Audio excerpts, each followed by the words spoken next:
Nangitim ang disc brake, sunog. Kumapit ang preno, so kailangan nating nag-bleed tayo ng konti. Downhill kasi yung dinaanan natin.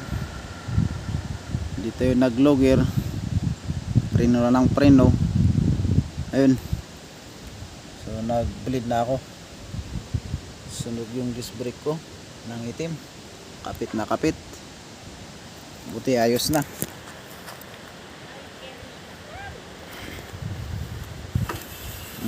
May ikot na.